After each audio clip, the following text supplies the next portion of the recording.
Só antes da gente ler, como eu disse, o tema da minha mensagem hoje é o Evangelho diante de Reis. Só lembrando, o início do capítulo 25 da semana passada que eu falei sobre os cristãos serem constantemente acusados de maneira falsa. Era o que está acontecendo com Paulo, nesses capítulos, 23, 24, 25, da mesma forma. Mas eu terminei dizendo que Deus é soberano.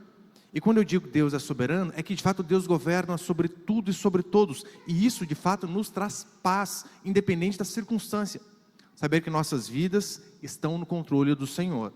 E por isso que o tema da minha mensagem semana passada foi: nossa última instância não é César. Em que sentido? Nos tribunais humanos, sabemos, você pode ir recorrendo, aqui no Brasil até chegar à Suprema Corte. Aqui era até chegar a Nero, a César. E eu peguei e disse que realmente a nossa última instância é Deus. Então, não há causa impossível que nós não possamos clamar ao juiz, de fato, dos juízes, que é o nosso Deus. Até hoje eu estava comentando com o Sérgio, nosso advogado aqui, e ele mexeu num processo para mim lá, e eu disse para ele: nossa, Sérgio, é ruim demais ficar na mão de um juiz, esperar boa paciência, boa vontade dele de julgar a nossa causa. Mas depois eu lembrei daquilo que eu tinha pregado. Não, o que é isso? Eu não estou na mão de um juiz, não. Eu estou na mão do Senhor, eu vou clamar a Ele que domina e governa sobre todos. E o que Ele decidir, isso sim, de fato, vai estar decidido. Então, esse aqui é o contexto que nós estávamos falando. E aqui, nós, a partir do versículo 13 em diante, nós entraremos na parte sobre o que aconteceu quando Paulo estava à espera de ser julgado por César. Por isso é importante você também não apenas vir aos cultos, mas ir acompanhando as leituras, ler em casa. Tanto é que nós veremos aqui, do versículo 13 até o 22, quando Festo apresenta o caso de Paulo ao rei Agripa e Berenice, e depois veremos mais adiante aí no final, que ele não tem nada para recomendar de Paulo para César, para falar bem, nem para falar mal. Então ele diz: ô rei, me ajuda, eu preciso escrever alguma coisa a respeito deste homem. Então é basicamente isso aqui que a gente vai discorrer nestes dois princípios aqui para terminar o capítulo 25. Vamos lá então. Acompanhe comigo a leitura, por favor. Só aumentar aqui. Põe o primeiro princípio ali, Miguel, por favor. Alô. Agora tá bom. O primeiro princípio de hoje é o seguinte: a defesa da fé é um ato de adoração. Olha o que diz, versículo 13. Atos 25, verso 13. Passados alguns dias, o rei Agripa e Berenice foram até Cesareia, em vista de boas-vindas a Festo. Festo tinha acabado de assumir o reinado. E como ficaram ali muitos dias, Festo expôs ao rei o caso de Paulo, dizendo: há aqui certo homem que Félix deixou na prisão. Quando estive em Jerusalém, os principais sacerdotes e os líderes religiosos dos judeus me apresentaram um caso, pedindo sentença contra ele. Eu lhes respondi que não é costume dos romanos condenar alguém sem que o acusado tenha presente os seus acusadores e possa defender-se da acusação. Verso 17. Quando eles se reuniram, no dia seguinte, sem demora, sentei-me no tribunal e mandei trazer o homem. Verso 18. Os acusadores levantaram-se, mas não apresentaram contra ele acusação alguma de crimes que o suspeitavam. Todavia, tinha contra ele algumas questões acerca de sua religião e de um tal Jesus, que embora morto, Paulo alega estar vivo. Olha o desdém que o rei faz de Jesus, Não, de um tal Jesus aí. Algumas versões dizem de um tal morto. Realmente quase que ignoram. Verso 20. Estando eu em dúvida quanto ao modo de investigar essas coisas, perguntei a ele se não queria ir para Jerusalém e ali ser julgado no tocante a elas. Verso 21. Mas tendo Paulo apelado para que ficasse sob custódia para o julgamento do imperador, mandei que permanecesse detido até que o enviasse a César. Então, Agripa disse a Festo: eu também gostaria de ouvir esse homem. Ele respondeu: amanhã o ouvirás. Até aí, olha para cá, por favor.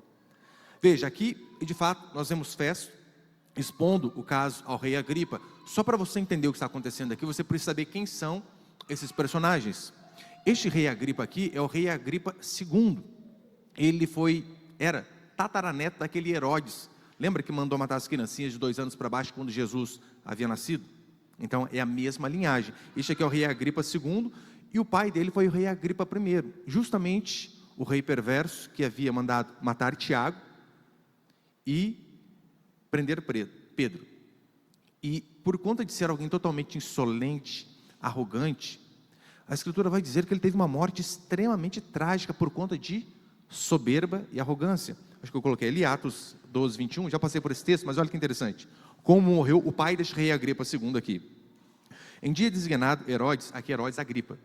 Em dia designado, Herodes, vestido de traje real, assentado no trono, dirigiu-lhes a palavra e o povo clamava: é voz de um Deus e não de um homem. No mesmo instante, um anjo do Senhor o feriu, por ele não haver dado glória a Deus, e comido de vermes, expirou.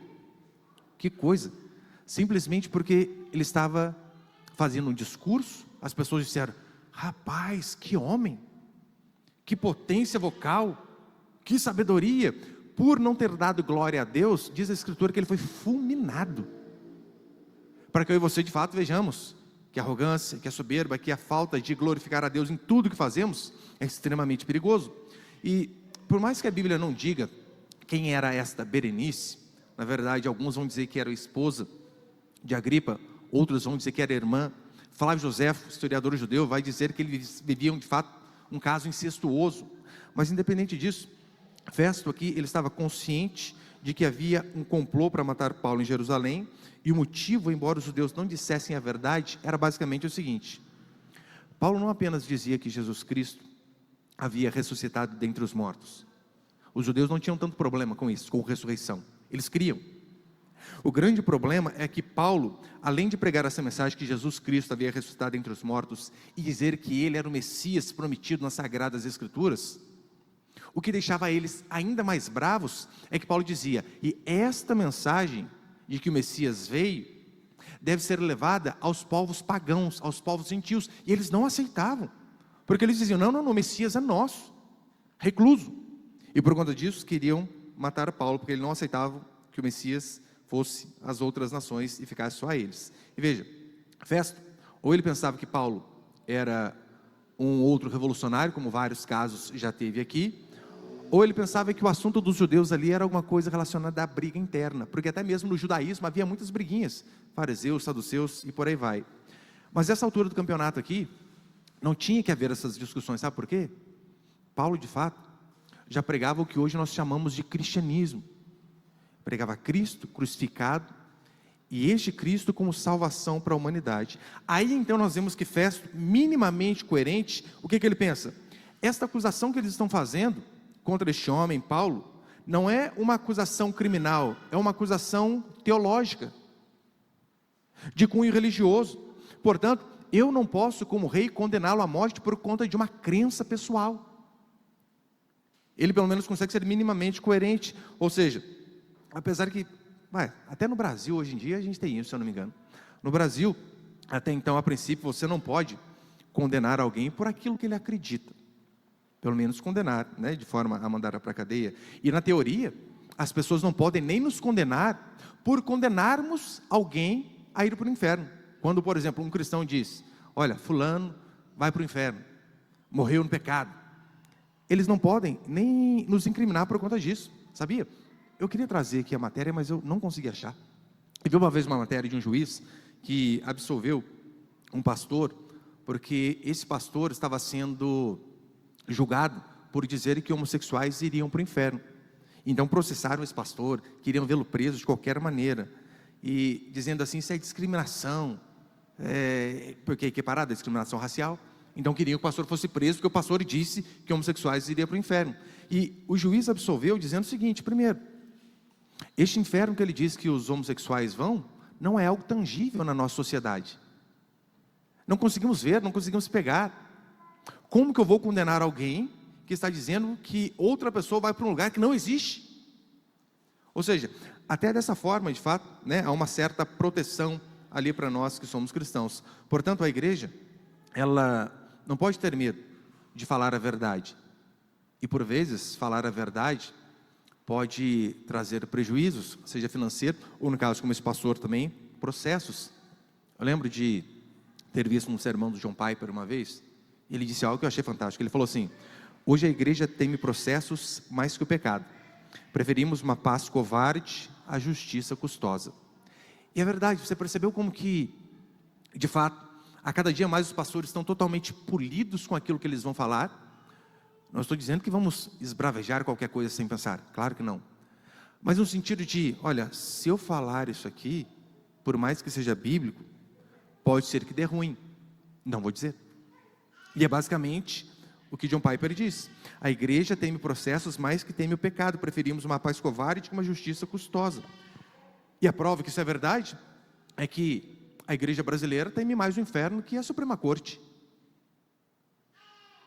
Vimos isso na pandemia. 99,99% das igrejas fecharam. Mesmo com a Constituição nos permitindo ficar abertos. Mesmo com o presidente, à época, nos autorizando a cultuarmos por conta de decretos, de juízes, e automaticamente passou a maioria dos governadores, todos se dobraram. E essa é uma verdade também aqui no nosso país. Agora, Paulo, ele manteve o seu caráter e integridade, mesmo diante aqui dessas acusações. E ele, como eu tenho acompanhado, como os irmãos têm acompanhado, eu tenho pregado aqui nessas semanas, Paulo, de fato, ele recorre a um direito civil. Se ele tem direito, o que ele faz? Ele busca esse direito. Isso aí não é covardia, muito pelo contrário, é sabedoria, é prudência. Se nós podemos, de fato, recorrer a meios naturais e legais na nossa esfera terrena, devemos fazê-lo. Portanto, Paulo, ele não apenas fez isso, mas ele transformou o seu direito em uma oportunidade missionária. Paulo, ele usou o seu direito de apelar a César, como cidadão romano, para que aquilo ali fosse um palco, para que o evangelho pudesse chegar onde jamais chegaria se não fosse essas circunstâncias. Então ele usa aquela condenação, aquele sofrimento justamente para pregar a guarda pretoriana e a César. E da mesma forma, eu não tenho dúvida de que a igreja que somos nós devemos usar tudo que for necessário, tudo que estiver ao nosso alcance, ou no caso jurídico aqui como estamos falando, requerimentos, processos, não por vingança, claro que não, mas para que venhamos de fato a continuar a ter liberdade de pregar, como eu preguei algumas semanas atrás. Ora, se nos processam por falar aquilo que é bíblico, devemos de igual forma processar aquelas pessoas que tentam cercear a nossa liberdade, porque se nós assim não fazemos, o que acontece? Eles crescem, e o evangelho vai ser a cada dia mais escalado, e quem sabe, até o Sérgio comentava comigo isso, pastor, nós podemos usar o caso do processo do senhor aí, para de fato levar o evangelho mais longe, quem sabe, imagina, incentivar até a criação de leis, que deem ali uma liberdade, para que o pastor, ou qualquer outro ministro religioso que seja, de fato pregar com liberdade, com uma certa imunidade. Sabemos que no Brasil é difícil, claro, nem imunidade parlamentar, que está na Constituição, eles de fato respeitam, dificilmente iriam respeitar uma liberdade religiosa, mas devemos lutar, se temos o direito, se temos de fato a possibilidade, usar, como Paulo usou, todos esses artifícios para pregar a palavra de Deus e levá-la cada dia mais longe. E segundo e último para encerrar, põe ele, por favor. O evangelho diante dos tribunais. Acompanhe comigo o versículo 27, até o final, por favor. Atos 25, 27, 23, perdão. No dia seguinte, Agripa e Berenice vieram com muita pompa e entraram no auditório com os chefes militares, com os homens de posição da cidade. Então, por ordem de Festo, Paulo foi trazido. Festo disse: Rei Agripa, a vós todos que estáis presentes conosco, vedes, aqui está o homem, por causa de quem toda a comunidade dos judeus, tanto em Jerusalém como aqui, recorreu a mim, dizendo que ele não deve mais viver. Verso 25. Eu, porém, achei que não havia praticado nada digno de morte, mas tendo apelado para o imperador, resolvi enviá-lo. Todavia, não tendo coisa alguma definida sobre ele, que possa escrever a meu senhor, por isso, trouxe perante vós, principalmente perante a ti, ó rei Agripa, para que depois de feito o interrogatório, eu tenha alguma coisa a escrever. E verso 27, porque não me parece sensato enviar algum preso e não notificar as acusações que há contra ele. Olha para cá, por favor. Olha, se me pedissem algumas razões do porquê eu acredito na Escritura, eu poderia enumerar aqui várias.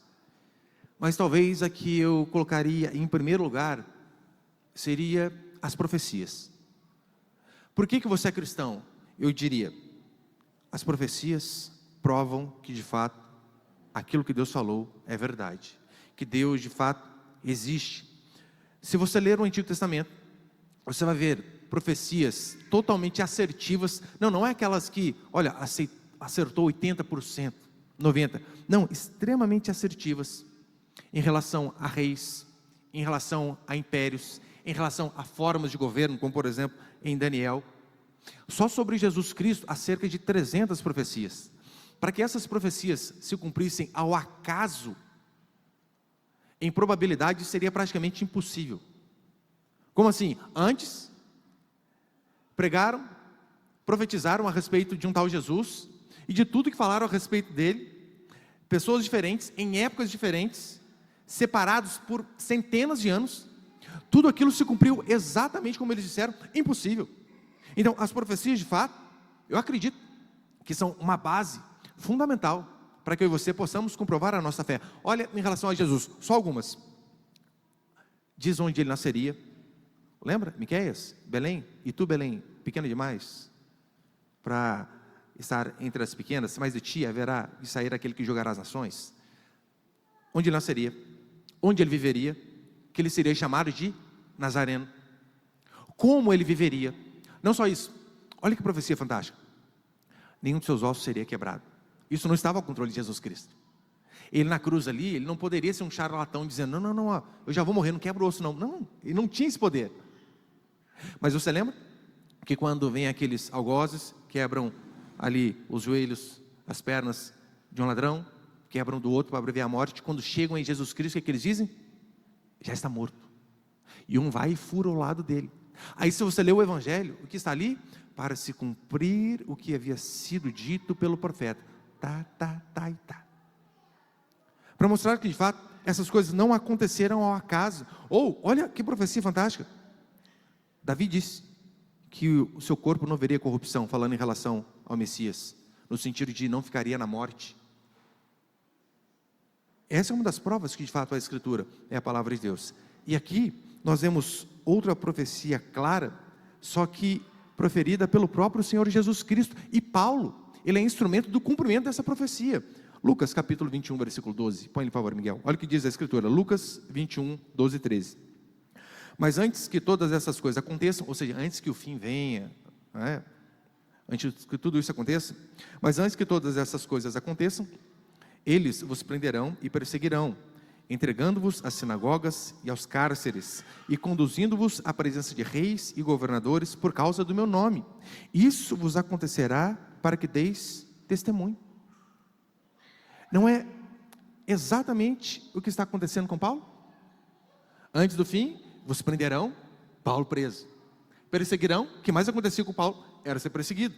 Vos entregarão nas sinagogas, Paulo era perseguido, chegavam na sinagoga, queriam matá-lo. Perseguirão, entregando-vos às sinagogas, aos cárceres, na cadeia, Paulo está ali, conduzindo-vos à presença de reis e governadores por causa de meu nome. Isso vos acontecerá para que deis testemunho. Paulo, aqui em Atos 25, ele está sendo objeto do cumprimento de algo profetizado pelo próprio Cristo. Então, as profecias, de fato, são algo que você só vai encontrar na fé cristã, com tanta assertividade assim, 100%, apenas aqui. Portanto, nós vemos Paulo falando diante das autoridades, e aqui em Atos 25, é muito interessante o texto, sabe por quê? Aqui, Paulo, ele relata a audiência mais seleta que ele teve em todo o seu tempo de ministério. Porque aqui, veja, Paulo está diante do rei dos judeus, rei Agripa, era o homem que governava, estava diante do governador da província, no caso Festo, estava diante de oficiais militares da mais alta patente e de todos os homens e mulheres importantes daquela cidade. A audiência mais importante que essa, só diante do imperador César. Só que nós não temos este relato no Novo Testamento. Portanto, este relato que nós vemos aqui em Atos 25, que acabamos de lê-lo, é a plateia, de mais alta patente que Paulo de fato prega para cumprir aquilo que Jesus Cristo estava dizendo. E verso 23, olha aí, a gente já está encerrando, novamente, versículo 23. No dia seguinte, Agripa e Berenice vieram com muita pompa e entraram no auditório com os chefes militares e com os homens de posição da cidade, e então, pela ordem de festa, Paulo foi trazido. Mas olha interessante como assim, Agripa e Berenice vieram com muita pompa. Aqui o significado ali no grego é de fato um espetáculo teatral. Transformaram o julgamento e a inquisição de Paulo em um palco de teatro. E veja, não é de hoje que cristãos, homens e mulheres de fato piedosos, são injustiçados, são apresentados perante a sociedade, principalmente a sociedade elitizada, como era aqui o caso, como loucos, desorientados, malucos. Assim que os cristãos foram vistos ao longo dos séculos. Paulo, ele está ali por causa de sua crença. E se coloque no lugar de Paulo. Bastava Paulo apenas se retratar daquilo que ele tinha visto. E o que ele tinha visto? Cristo ressurreto. Bastava ele, na pior das hipóteses, contar uma mentirinha. Não, vai, esse tal morto chamado Jesus Cristo aí, eu acho que foi visão, eu não vi ele não. Se Paulo dissesse isso, ele estaria livre da maioria dos seus problemas. Mas sabe o que é interessante? Paulo, ele não barganhou a verdade. Ele não quis ficar bem com todo mundo em prol de um peso na consciência de negar o seu Salvador. Portanto, no mundo, principalmente neste mundo que nós vemos, onde o que reina é o politicamente correto, onde tudo é relativo, onde não há verdades absolutas, nós somos tentados constantemente a negar aquilo que nós cremos, por uma paz efêmera e falsa, óbvio, mas às vezes somos tentados, vai, não fala desse assunto não, não entra nesse bate-papo, não vem falar sobre Cristo não, pelo menos você vai ter sossego. Nós somos tentados constantemente a isso, mas Paulo, ele sabia, ele tinha essa convicção, a paz, se possível, a verdade a qualquer custo. Portanto, nós não temos que ter medo de ofender as pessoas com a verdade, de falar que o cristianismo é sim exclusivista. Todos os caminhos podem levar a Roma, mas ao céu, queridos, não, é apenas um caminho. Olha o que o próprio Jesus Cristo vai dizer em João 14, eu sou o caminho, a verdade e a vida. Você tem noção o peso dessa afirmação de Jesus Cristo? Quando ele diz, eu sou o caminho, eu sou a verdade e eu sou a vida, o que ele está dizendo é que todos aqueles que não creem nele, estão no caminho errado, estão no caminho de morte, independente de sinceridade de coração. Há cerca de, pelo menos contabilizado, 10 mil religiões no mundo. O que Jesus está dizendo é que 9.999 dessas religiões são falsas, vão levar para o inferno. Este é o peso dessa declaração dele, quando ele fala, eu sou o caminho, eu sou a verdade, eu sou a vida, não importa a sinceridade das pessoas, e é isso que Paulo vai afirmar, por exemplo, no capítulo 26, que leremos, se Deus permitir, a semana que vem. No verso 9 ele vai dizer assim, eu pensava que devia praticar muitas coisas contra o nome de Jesus o Nazareno, ou seja, ele tinha essa convicção, não, eu sabia, eu era sincero, eu tinha certeza que eu tinha que perseguir este caminho, e vamos dizer que Paulo não tinha sinceridade? Óbvio que tinha, mas mesmo cheio de sinceridade, ele estava errado, sinceramente enganado. Não é o que acontece com muçulmanos, espíritas, católicos. Você pode dizer que a fé deles está errada, sim, eu creio que está, mas falarmos que não há sinceridade naquilo que eles creem, é um absurdo. Recentemente tivemos dia 12 de outubro, e aqui, principalmente na nossa região, o tanto de pessoas que vêm a pé aqui na Via Dutra, de muito longe, dias caminhando, beira da estrada, sol e chuva, cajadinho na mão e coletinho X, vários. Vamos dizer que não há sinceridade? Óbvio que há, mas a sinceridade é o suficiente? Não. Acreditar que sinceramente você vai para o céu, não salva. Acreditar sinceramente num erro, não resolve o problema de ninguém. E o capítulo termina aqui, confesso, fazendo um resumo da situação de Paulo, ali diante do rei Agripa. E talvez este relato de Lucas, que escreveu aqui, tanto o Evangelho como o livro de Atos, o relato aqui de Lucas é uma das razões para que nós venhamos de fato a defender a nossa causa. Tanto é que muitos vão dizer que o livro de Atos, ele é um livro apologeta, ou seja, ele sai em defesa da fé cristã. Não apenas Paulo utiliza disso, mas todos os cristãos devem se utilizar, porque, mais uma vez, nós vemos cristãos sendo acusados de crimes por autoridades, e quando vai ser investigado, mais uma vez, vemos que nada de errado é achado, nenhum crime é encontrado. No versículo 25, quando ele diz assim, né? Eu, porém, achei que ele não havia praticado nada digno de morte. Qual foi a conclusão que ele chegou? Que o governante chegou? Olha, eu não acho crime algum neste homem. Algumas versões dizem exatamente essa frase: não vejo nele crime algum. Você consegue fazer um link aí com alguma frase que talvez você já ouviu? Exatamente igual essa? Você consegue lembrar de alguém que falaram a mesma coisa a respeito dele? Que um governante, vendo um homem diante dele, também disse assim: eu não vejo crime nele. Está lembrado? Lucas 23, verso 24. Aqui é Jesus diante de Pilatos. Então Pilatos disse aos principais sacerdotes e à multidão: não acho culpa alguma neste homem. Percebeu que a mesma coisa acontece com Paulo?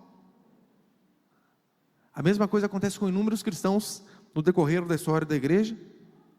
E veremos que ele diz: olha, se ele não tivesse apelado para César, pô, bem que eu poderia soltar ele agora. Mas o que eu e você podemos aprender com tudo isso? Para encerrar, veja, como cristãos, via de regra, nós sempre estaremos errados neste mundo que tem sede por pecado.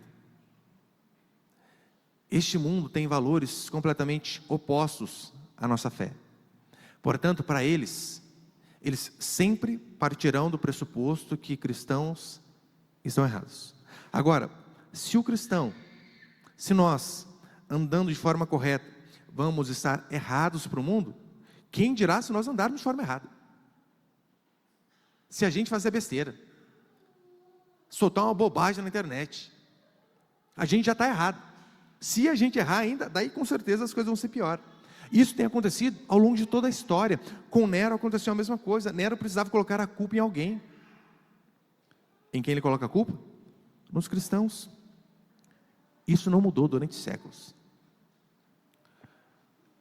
Governantes, imperadores, chefes de estados, ditadores, em sua grande maioria sempre comunistas, óbvio, sempre viram o cristianismo como a desgraça do mundo atual. Sim, os valores cristãos impedem o mundo de apodrecer, impedem o socialismo / comunismo de prosperar. Por isso eles nos detestam tanto. Por isso é incompatível cristão socialista na mesma frase. É impossível.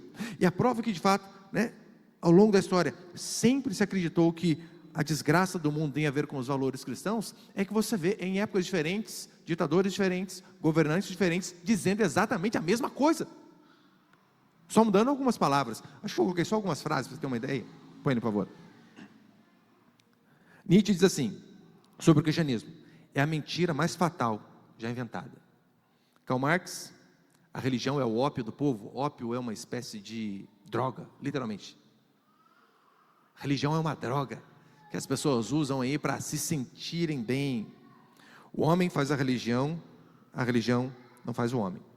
Lenin: nenhum homem inteligente pode acreditar em Deus. A fé é um insulto à razão. Que coisa!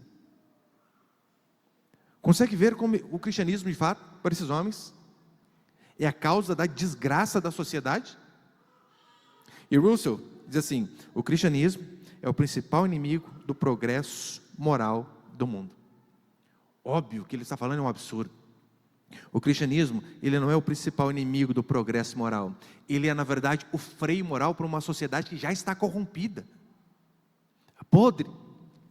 Por isso Jesus diz que sua palavra, que nós, os cristãos, devemos ser sal. E em sua época, em sua cultura, para que serviu o sal? Não era apenas para salgar, era para de fato impedir a carne de apodrecer, as coisas de apodrecerem. Mas Jesus já avisou. Mateus capítulo 5, versículo 10, no Sermão da Montanha, ele diz assim: bem-aventurados os perseguidos por causa da justiça, porque deles é o reino dos céus. Bem-aventurados sois quando por minha causa vos injuriarem, vos perseguirem e mentindo disserem todo mal contra vós. Regozijai-vos e exultai, porque é grande o vosso galardão nos céus, pois assim perseguiram aos profetas que viveram antes de vós. Ou seja, tudo que nós vemos acontecendo com Paulo e no decorrer da história da igreja, já foi profetizado lá atrás, pelos profetas, pelos apóstolos e pelo próprio Cristo. Portanto, por mais que perseguições se levantem, o que eu e você temos que clamar ao Senhor, que Deus nos dê a graça de permanecermos firmes, assim como Paulo permaneceu. Paulo teve diversas oportunidades de se retratar, de dizer, não foi muito bem isto que eu quis dizer. Se assim o fizesse, estaria livre de muitos problemas, mas ele não fez. Sabe por quê? Porque o mártir, ele não morre para ser lembrado, ele morre para que Cristo seja proclamado. Essa é a diferença do cristão genuíno. Ele, ainda que a morte esteja de frente com ele, ele não quer ser lembrado por conta de dar a vida por uma causa. Não, ele quer que o próprio Cristo, que o seu Salvador, seja proclamado mesmo com a morte dele. O reino de Deus, ele não se curva diante de nenhum tribunal terreno. Muito pelo contrário. Faz aqui como Paulo fez. Ele usa esses tribunais para que o nosso Cristo seja engrandecido. Amém, meus irmãos?